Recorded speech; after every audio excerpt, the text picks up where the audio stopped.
kauna-unahang digital library in a box ng bansa.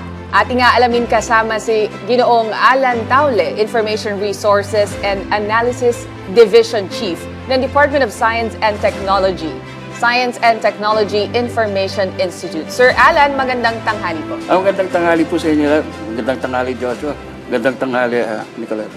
Una po sa lahat, maaari niyo po bang ipaliwanag kung ano po itong Science and Technology Academic and Research-based openly operated kiosks o Starbooks at para saan po ba ito, sir? Ang Starbooks po ay bunga ng aming unang kauna-unang digitization drive na ginawa from 2007 to 2010. So, nung na-digitize na namin ang aming mga library resources, naisip namin, bakit hindi natin ilagay itong mga library resources na na-digitize sa isang hard drive? So, nung naisip namin yun, originally, ang idea namin nun is ilalagay lang po namin sa isang dedicated corner ng library namin. But we realized na by digitizing itong mga library resources, imbis na yung mga tao ang pupunta sa library, pwedeng kami na ang magdadala ng library sa mga lugar na yun. Kaya, kumbaga, parang may napuno kaming isang napakalaking pangangailangan ng mga mag-aaral. Because, alam niyo naman po na marami sa ating mga public schools ay kulang ang kanilang mga tinatawag na mga learning resources. Marami sa kanila walang library. Kaya yun po, nakatulong ang Starbooks sa pag-relieve ng problemang pag-aaral ng mga mag-aaral. Okay. So, sir, ito po nabanggit niyo yung public schools. Ano? Saan po itong mga sites na pagdadalhan niyo itong Starbooks? And at the same time, paano po ba ito ginagamit? Ang Starbooks kasi po, kung isipin natin, lahat ng mga resources nandun na sa, nasa hard drive na. Kaya, ang paggamit po nito, napakadali lang. Para ka lang nagbubukas ng computer, at pwede ka nang mag-surf ng mga resources doon. Ngayon, sa paraan ng paggawa namin ito, ibig sabihin, lahat ng mga kailangan ng mga mag-aaral, pwede na nilang gamitin, mouse click lang. Okay. So, ito po ay, magmula nung itinayo po natin ang Starbooks noong June 2011, ito po ngayon ay nasa 10,358 sites nationwide. Marami po sa mga nabiyaan ng Starbooks ay yung mga tinatawag na mga geographically isolated and economically disadvantaged areas. Kaya malaking tulong din po na ang mga nabigyan natin ng Starbooks, ito yung mga paaralan o kaya mga komunidad na medyo hirap sa pagkuha ng mga learning resources. At naitaguyod po natin na meron tayong mga learning resources, especially sa mga malalayong lugar.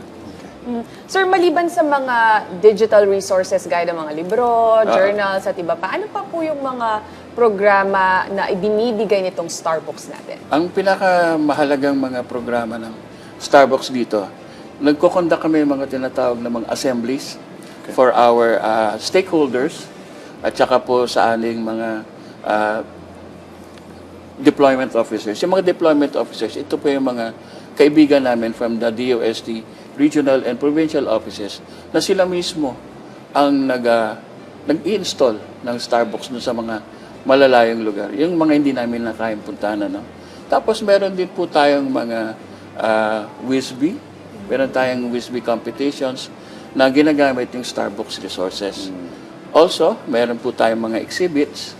Tapos, meron po tayong mga social media promotional activities like yung live quiz ng Starbooks. And then, para doon sa mga interesadong magkaroon ng Starbooks, we also conduct what we call virtual walkthroughs. So that kapag interesado sila ng mag-install ng Starbooks, makikita nila na ito yung paraan ng ito yung mga what they expect sa Starbooks. So, medyo curious na po. Ito po bang Starbooks is offline or if not, are we considering na gawin natin tong online para maging accessible sa lahat? Nung una namin pong ginawa ang Starbooks, offline po talaga siya. Okay. Kasi nung ginawa po natin ito, na-realize natin marami sa mga malalayong lugar ang walang internet access. Okay. So ito pong Starbucks, ito po yung bali nagsisilbing offline information source But over the years, we realized na talagang kinakailangan po natin magkaroon pa rin ng internet access So nagtayo po tayo ng tinatawag na starbucks.ph, Okay. yung online And then dahil nauso yung mga mobile apps, nagkaroon po tayo ng mga mobile apps for Starbucks Meron tayong mobile app for yung Starbucks Go. Tapos meron po tayong Starbucks Finder. Tapos meron po tayong Starbucks Wiz app. Okay. Yung Wiz app, ito po yung yung parang mga pa-contest Okay. using our Starbucks resources. Okay. Well, kamakailan naman po ay inilahad ng Department of Economy, Planning and Development o DepDev ang listahan Opo. sa mga programang kabilang sa 2026 National Priority Plan. Kasama nga po dito yung Starbucks. Can you explain briefly po sa amin ano po yung mga benepisyo dito? Yung National Priority Plan, hinahanda po ito ng DepDev in order to provide priority attention doon sa mga proyekto na malaki ang maiambag for economic and social development.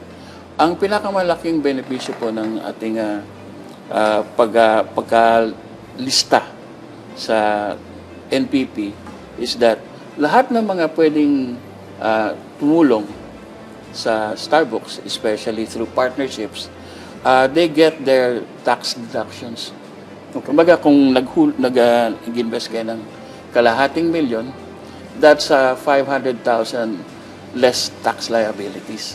So yun po, malaki pong tulong ang ibibigay natin sa mga partner organizations. And to date, we have already had a total of over 24 million in terms of tax deductions for our partner organizations. Sir Alan, sa mga pribadong institusyon na nais pong maging Starbucks partner, paano po sila makakatulong sa pagpapaunlad ng programa po ito? Una-una, meron kaming tatlong klaseng partnerships Meron tayong content partnership. Yung content partnership ay pwede silang magbigay ng kanilang mga content na pwede nating ilagay sa Starbucks. Pwede rin po sila maging deployment partners wherein they are able to, provide us what you call mga equipment. Like for example, computers or laptops. Tapos ito yung gagamitin natin na idodonate natin sa mga schools na kakailanganin ng Starbucks. Kami na po ang responsible for the content. Tapos meron po tayong mga promotional partners. So, sa promotional partners, katulong po namin sila para palaganapin ang Starbucks. Yan po. Okay. So, as we pursue yung 100% digitalization sa bansa, I think ang pinakamakikinabang po dito yung mga nasa liblib na lugar, lalo yung mga paaralan na walang internet connection at yung nabanggit yung na offline na Starbucks. So, yung mga interesado po na magkaroon nito, paano po sila makikipag-ugnayan sa inyo at ano po yung mga hakbang na dapat nilang gawin? Ganito po. Unang-una, pwede po silang sumulat sa aming ahensya sa Science and Technology Information Institute. Tapos, address silang po sa ating Office of the Director and then kami na po ang bahala na tumanggap ng inyong mga request. Ikalawa, sa ating mga interesado magkaroon ng Starbucks, pwede po sila mag-attend ng aming online walkthrough, virtual walkthrough, so that more or less that they know what to expect kapag meron na tayong Starbucks dito. Ito yung mga makikita ninyo at ito yung mga benepisyo ng Starbucks. Libre ba ito, sir? Libre po ito lahat. That's good to hear. Sir, ano-ano pa po yung mga dapat abangan sa Starbucks ngayong 2026 at maikling mensahe nyo na lang po sa ating mga kababayan para suportahan ang Starbucks na handog ng DOST. Okay. Ang Starbucks po ngayon ay magdiriwang ng 15th anniversary. So, like I said, it was established in 2011. So, this year we are celebrating our 15th anniversary. So, ito po yung Crystal Anniversary. So, magkakaroon po tayo ng year-long na mga activities para sa sa pagsa-celebrate ng ika-15 taon ng Starbucks, meron po tayo mga patuloy na, ang pinaka malaking gagawin namin dito is we would like to expand the scope of our WISB competition. Eventually, what we would like is maging national siya, no? Maging national. So, for now, ang ginagawa namin, puro mga regional holding ng ating WISB competition. Ano?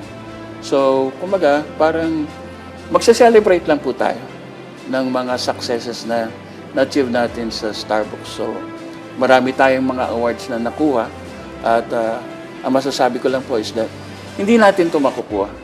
Hindi namin to hindi maibibigay sa amin ito without the help of our partners and our stakeholders. Kaya maraming salamat po at napaunlad ninyo ang Starbucks dahil sa inyo. Okay, maraming salamat po sa inyong oras, Ginoong Alan Taula, Information Resources and Analysis Division Chief ng DOST Science and Technology Information Institute.